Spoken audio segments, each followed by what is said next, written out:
Welcome to Soup Crafts. I am Soup, and today we're going to open day 1 of our 12 days of Christmas. Let's see what we've got.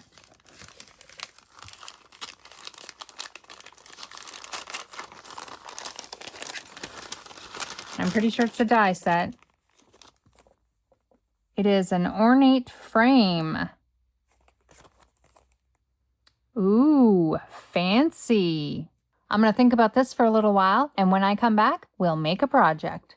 Okay, I've got 2 projects lined up for this Gina K Designs ornate frame that we got on day 1. For our first project, we will also be using this stamp set from Hero Arts. We'll be using From Our Home to Yours, Sending Piece, and this little ribbon piece here. This is number CM385.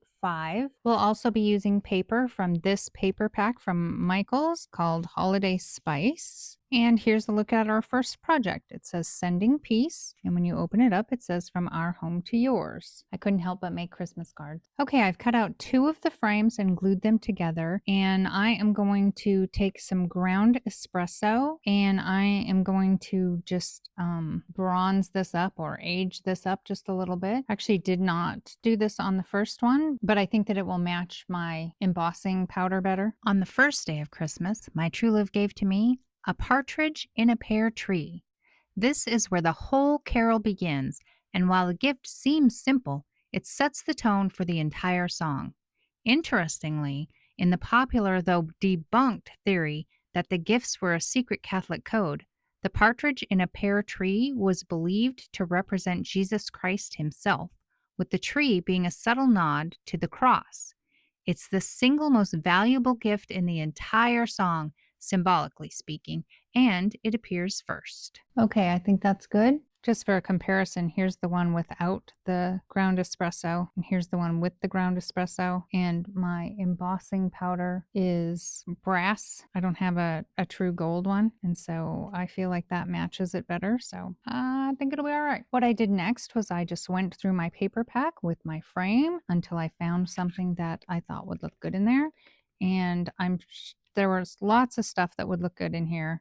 You could take something simple like that. You could cut these bigger sheets that maybe you don't really know what to do with. That would work. This would work. This would work. This over here would work. There are just a lot of pages. Now, this is the page that we're going to use. Here's the one that I had cut out for the first card. I'm not going to cut the same one out because I'm going to use what's left. I considered doing this one. Those 3 trees would look really good that direction. Yeah, there are so many different ones that you could use in this. We're going to go back to this one. Look, here's a tag. You could just take that. You'd have to decide. Do you want the bucket? I think I'd go that way. Nope, I'm going to stick with my original plan. So I'm going to use this page, which I had already cut the one out of. And I think I'm going to go with this one over here. I've tried some of the other ones. Some of them are a little too big. That one I was cut too close. That one would work okay too, but I just like this one. So I'm going to figure out where I want it to be in my frame, and I want it so that it looks like that little birdie is just kind of sitting right on the frame there. And I'm going to take my pencil and I'm just going to make some marks in the corners here for where to cut it. And I'm going to cut it outside of those so that I can get it, because I've only got this little tiny space to get that on there, but I think we can do it. Now, I am not good at cutting a straight line, so I am going to use my cutter. And I am just going to do my best to line this up. And I don't want too much extra space, but I also don't want to be right on the line. At this point, I'd rather have too much than not enough.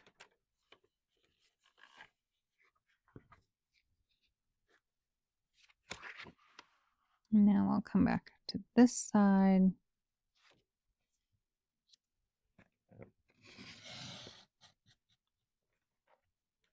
Cut there. And just want to cut across. I'm going to turn it this way so I can see it just a little bit better where I'm at.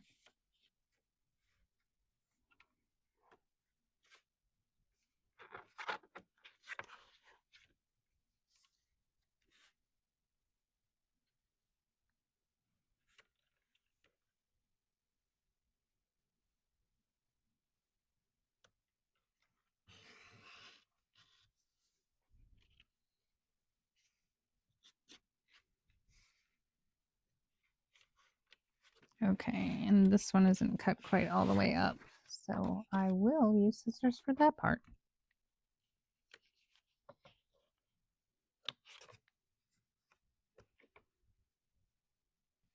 Okay, now I'm just going to check my frame and see if I've got enough space around it. And that looks pretty good. Obviously, I need to cut off a little bit at the bottom, and for that part, I am going to just use scissors.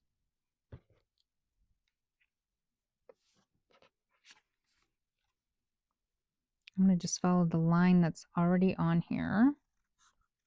Thank goodness. And I think that's going to do it. Let's see. Okay, I think that's going to work. I think that looks pretty good. So I'm just going to erase my pencil marks. And now I'm going to clean the protective booger off of there. And I'm going to do my best to not be too shaky and just put a line of glue along the edge. I don't do very good at the not shaky. Now I'm just going to try to line this up again. Okay, I think that's got it. I'm going to take a paper towel because I've got plenty of glue on the outside or on the inside. I guess it depends on how you're looking at it. This needs to move over just a little bit. Okay, I think that works. Now, this is the gold shimmer paper from Michaels. And next I'm going to take a piece of the white shimmer paper from Michaels. And I'm going to glue this on there. I have found the best way to glue this. I haven't tried it with this kind of glue, so we'll see if I can be fast enough. But I just run a bead along the bottom and along the frame, and then I'm just going along on the areas where I can put a dot. The first day of the actual 12 days of Christmas isn't just an arbitrary number. It is, of course, Christmas Day, December 25th. This day officially marks the start of the Christian season known as Christmastide or Twelvetide. Historically, in places like medieval England, this day was the end of the long 40-day Advent fast and ushered in a whole 12 days of intensive feasting and celebration, which didn't officially conclude until the arrival of the Magi, also known as the Three Wise Men, on January 6th, the Feast of the Epiphany. This piece of the white shimmer paper is cut to be 4.75 by 3.5, which is what this frame measures to be. I've already got the inside of my card stamped and cut. This piece is cut to 4 by 5.25. And since this is purely paper to paper, I'm going to go back to my good old standby. This just gives me lots of time to dry, lots of time to move stuff around. Okay, there we go. That looks good to me. I don't like to touch this bag. I don't like how it feels. So I've got this little net bag around it. I still get some of the powder on my hands, but I don't know. I just don't like the feel of that. Okay, now you could put this wherever you want. It might look okay down here. I like it right up there, so that's where I'm going to put it. I've got some Distress embossing ink. I like how this ink smells. Is that weird? Also, does anyone else make a big huge mess with embossing powder? Because I can't seem to do it without getting it everywhere. I think right there without getting my head right over the top. I think that's pretty straight. Okay, and now I have some brass embossing powder. I'm not sure where this came from. It was in a card kit that I got some time ago. And I'm just going to sprinkle a bit of this on there. Way too much, I'm sure. And then I will just tap that off, get it out of my I got to get it out of my frame. Okay, I'm going to run my heat gun on this. I'm going to pause while I do that so it's not all loud. Okay, I think that turned out pretty good. I went ahead and did that and cleaned up a bit of my mess. And now I'm going to try to get the embossing, it's not embossing powder, the anti-static powder off. I'm just going to rub it with this, what is this, microfiber cloth. I'll just rub it with the microfiber cloth. Okay, and now I'm just going to center this on here. The back of the white shimmer paper is just regular paper, so I think this glue will work just fine. It glues the shimmer paper too, but the shimmer paper is easier to peel off once it's dry. Okay, and I'm going to put this on a plate. And we'll move on to project number 2. For our next project, we'll be using this stamp set from Hero Arts. We'll be using the Merry Christmas and the Joy to You and Yours. I also used this stamp set from May Made It, and we'll be using this stamp along with all of the petals. Well, those are actually leaves as well. So along with all of the leaves and the flowers that go with this. We'll also be using this paper pack called Merry and Bright from Michaels. And for this one, I'm going to use this plaid sheet. But this has got a lot of great papers in it as well. Here's the second Christmas card we'll be making. It says Merry Christmas, and then when you open it up, it says Joy to You and Yours, and it's got the little poinsettia down there. I've already cut out my frame, and I have cut out a second piece of the gold shimmer paper to be 4.75 by 3.5, which is what the frame is. And for this one, I'm going to line this frame up on here.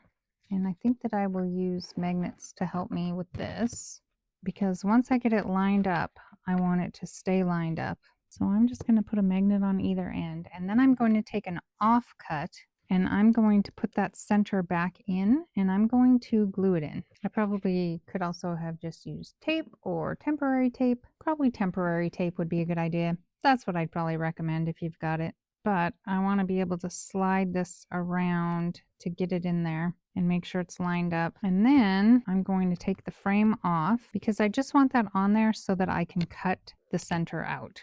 Now I'm taking my ruler and my blade, and I am just going to cut around the piece that I glued on. This will give me a solid frame of the gold shimmer paper that I can glue onto the back of my ornate frame. In the spirit of the first day of Christmas, the celebration was as much about the table as it was about the tree. A traditional day one feast in the Middle Ages or Tudor times often featured a boar's head as the centerpiece, decked with rosemary and bay. Okay, now we have the back frame. Now I'm going to take this back frame and I'm going to use ground espresso on it because I want this to be darker.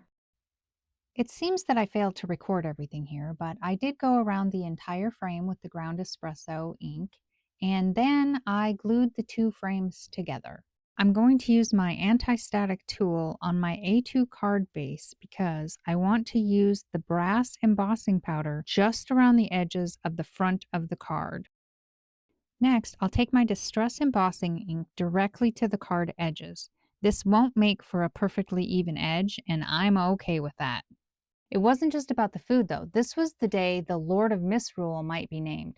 A person chosen to lead the revelry and organize rowdy games like Snapdragon, where you had to snatch raisins out of a bowl of burning brandy.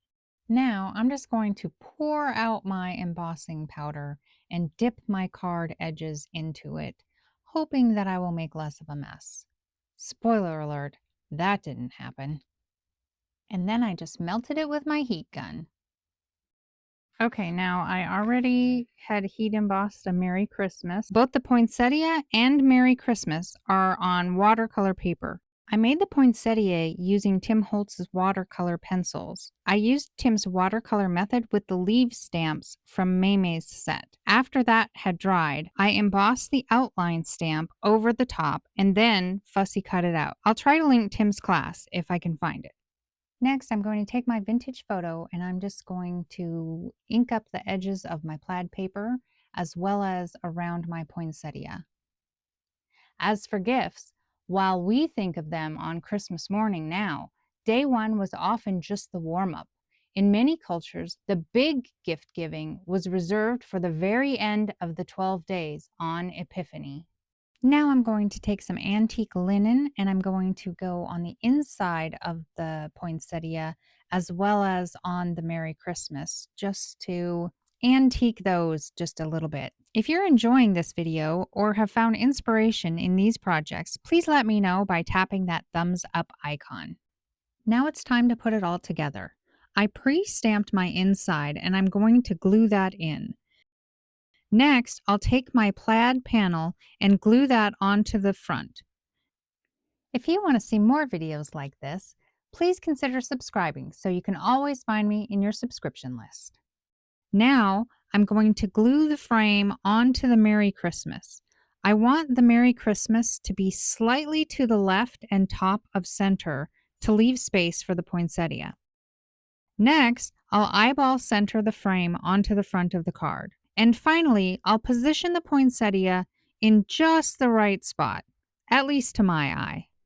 Were you surprised that the 12 Days of Christmas starts on Christmas Day? Or did the Lord of Misrule and Tudor feasting steal the show? Let me know your favorite Day 1 fact in the comments. Okay, so here are the projects that we made with Day 1 of Gina K's 12 Days of Christmas box using the Ornate frame. I'm so glad that you could hang out and craft with me today. I hope that you enjoyed it as much as I did. Thanks for watching. Bye.